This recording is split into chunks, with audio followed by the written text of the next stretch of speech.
जंगल में चुड़ैल। टुनटुन चिड़िया अपने घोंसले में आराम से बैठी हुई थी। वो गर्भवती थी, जिस वजह से कहीं आ जा नहीं सकती थी। एक दिन की बात है, उसके मायके से उसका भाई श्यामू कौवा आया और उसने टुनी चिड़िया से कहा, अरे बहन, मैं तुझे लेने आया हूँ, चल मेरे साथ। अरे भैया, मैं अभी नहीं जा सकती हूँ। आपको तो पता ही है ना कि मैं गर्भवती हूँ। हाँ, मुझे पता है, इसीलिए मैं गाड़ी लेकर आया हूँ। तू आराम से मेरे साथ चली जाएगी। ठीक है, तो मैं सामान पैक कर लेती हूँ। और ये कहकर टुनटुन चिड़िया सामान पैक कर लेती है। इसके बाद वो अपने भाई के साथ मायके चली जाती है। वो दोनों आराम से गाड़ी में बैठकर जा रहे थे। तभी रास्ते में एक चुड़ैल गुजर रही होती है। जब उसने पंछियों को देखा तो उसके मन में लालच आ गया और उसने अपने आप से कहा, अरे वाह, आज तो अच्छी दावत मिलेगी। क्यों ना मैं इन पंछियों को अपने वश में करके इनका भोजन बनाऊं। ये कहकर वो अपनी शक्तियों से उन दोनों को अपने वश में कर लेती है। इसके बाद वो उनकी गाड़ी को अपने घर ले आती है। घर में लाने के बाद वो उन दोनों को खौलते हुए तेल में डाल देती है, जिससे वो दोनों मर जाते हैं। इसके बाद चुड़ैल उन दोनों को स्वाद लेकर खाती है। उन दोनों पंछियों को खाने के बाद उसके मन में और लालच आ गया और उसने अपने आप से कहा, क्यों ना मैं जंगल में पंछी बनकर जाऊं और वहाँ पर पंछियों को खाऊं। वैसे भी जंगल में बहुत सारे पंछी होते हैं, वहाँ मुझे अच्छी खासी दावत मिल जाया करेगी। ये सोचकर वो एक सुंदर चिड़िया में बदल जाती है और जंगल पहुंच जाती है। उसने जंगल के किनारे ही अपना घोंसला बनाया और उसी में रहने लगी। दिन भर तो वो पंछियों से बातचीत करती, पर रात होते ही वो अपने असली रूप चुड़ैल में आ जाती थी। उसके बारे में किसी पंछी को नहीं पता था। अरे, हमारे जंगल में कितनी सुंदर चिड़िया आई है। तुमने देखा है कालू कौवा उसे? मैंने नहीं देखा है। मैं अपनी बीवी के सिवा किसी और को नहीं देखता हूँ, क्योंकि अगर किसी और को देखूंगा तो फिर दुनिया देखने लायक नहीं रहूंगा। क्या कह रहे हो जी? मेरी बुराई कर रहे हो? अरे नहीं गौरी कोयल, मैं तो तुम्हारी तारीफ कर रहा था। तुम मेरा कितना ध्यान रखती हो। अभी वो लोग ये सब बातें कर ही रहे थे, तभी वहाँ पर लकी कबूतरी रोते हुए आई और उसने उन सभी से कहा, मेरे बच्चों को कोई ले गया है। पता नहीं मेरे बच्चों को कौन ले गया, पर इस तरह तुम्हारे बच्चों को कौन ले जा सकता है? तुम्हें किसी पर शक है क्या? नहीं, मुझे किसी पर शक नहीं है। मैं थोड़ी देर के लिए बाजार चली गई थी, उतने ही देर में मेरे दोनों बच्चे गायब हो गए। मैंने पूरे जंगल में उन्हें ढूंढा, पर वो कहीं नहीं मिले। ये सुनकर वो सभी पंछी काफी हैरान हुए। इसके बाद कालू कौवा ने लकी कबूतरी से कहा, तुम चिंता मत करो, हम तुम्हारे बच्चों को जरूर ढूंढेंगे। इसके बाद वो सभी लकी कबूतरी के बच्चों को ढूंढने निकले, पर उन्हें कहीं भी बच्चे नहीं मिले। वहीं शाम होने को आई तो सभी पंछी अपने अपने घर चले गए। दूसरी तरफ चुड़ैल भी अपने असली रूप में आ गई और उसने अपने आप से कहा, अरे वाह, आज तो मजा आ गया। कबूतरी के कितने स्वादिष्ट बच्चे थे। वैसे बच्चों में ज्यादा स्वाद आ रहा है। मैं ऐसा करती हूँ, छोटे छोटे बच्चों को ही अपना शिकार बनाती हूँ। ये कहकर वो जंगल में फिर शिकार करने के लिए निकली। उसने देखा सभी अपने घर में आराम से सो रहे थे। एक घोंसले में सिर्फ एक बच्चा था।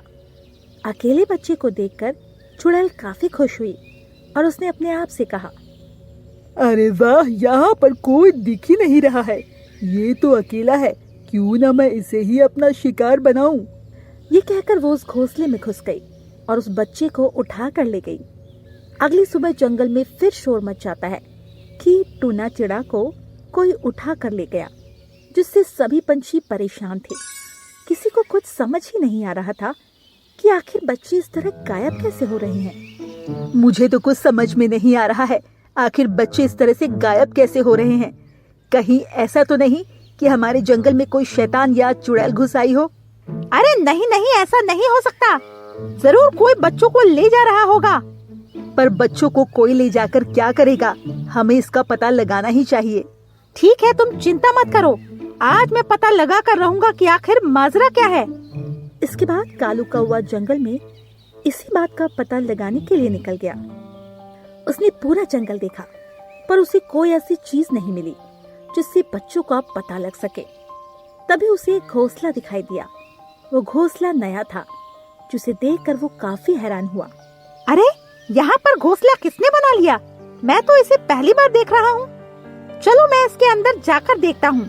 ये सोचकर कालू कौवा उस घोंसले के अंदर गया तो उसकी आंखें फटी की फटी रह गई।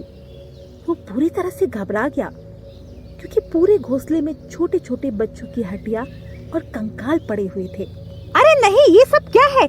यानी कि जो इस घोंसले में रहता है वही हमारे बच्चों को मार रहा है। मुझे ये बात जंगल में बतानी चाहिए सबको। और ये कहकर वो वहां से चला गया और एक पेड़ पर आकर बैठ गया, क्योंकि अब वो जानना चाहता था कि आखिर ये सब कौन कर रहा है। शाम के समय जब चुड़ैल वापस अपने घोंसले में आई तो चुड़ैल को देखकर कालू कौवा ने कहा, अरे नहीं, ये तो चुड़ैल है। मुझे कुछ न कुछ करना पड़ेगा, वरना ये हमारे बच्चों को इसी तरह खाती रहेगी। और ये कहकर कालू कौवा वहां से चला गया। उल्लू तांत्रिक के पास गया। कालू कौवा को इतना घबराया हुआ देखा तो तांत्रिक ने कहा, क्या हुआ? तुम इतने घबराए हुए क्यों लग रहे हो? हमारे जंगल में एक चुड़ैल घूम रही है और वो बच्चों को मार कर खाती है। तुम चिंता मत करो, मेरे पास इसका उपाय है। ओम ह्लीं क्लीं चिड़िया मुंडाए विच्चे स्वाहा। और ये कहकर उल्लू तांत्रिक ने उस हवन में कुछ जादुई मंत्र बोले, जिससे उस हवन कुंड में एक बहुत ही खूबसूरत जादुई चिड़िया निकली, जिसे उल्लू तांत्रिक ने कालू कौवा को देते हुए कहा, इस जादुई चिड़िया को उसके घर के बाहर रख देना। जैसे ही वो इस चिड़िया को खाएगी, वैसे ही वो जादुई चिड़िया के अंदर कैद हो जाएगी। ये सुनकर कालू कौवा जादुई चिड़िया को ले आया और चुड़ैल के घर के बाहर एक पेड़ पर रखकर चुड़ैल के घर के पास जाकर चुड़ैल को सुनाते हुए बोला, अरे वाह, आज तो बड़े दिनों के बाद जंगल में इतनी खूबसूरत चिड़िया आई है। इस चिड़िया को जो भी खाएगा वो बहुत ही ताकतवर बन जाएगा। मैं इस चिड़िया के बारे में नागराज को बताता हूँ, वो जल्दी इसे खा लेगा और ताकतवर बन जाएगा, वरना यदि कोई आ गया तो वो खा लेगा। जब ये बात चुड़ैल ने सुनी तो वो बहुत खुश हुई और उसने अपने आप से कहा, अरे वाह, इतना खूबसूरत चिड़िया तो मैं खा ही जाऊंगी, क्योंकि मैंने कभी इतनी खूबसूरत चिड़िया को खाया ही नहीं है। मैं इस कौवे और नागराज को ये चिड़िया नहीं खाने दूंगी, मैं खुद ही खा जाऊंगी। ये कहकर चुड़ैल घर से बाहर निकल आई और उसने कालू कौवा से कहा, इस चिड़िया को छोड़ दो, इसे मैं खाऊंगी। नहीं, ये मेरी चिड़िया है, इसे मैं नहीं दूंगा।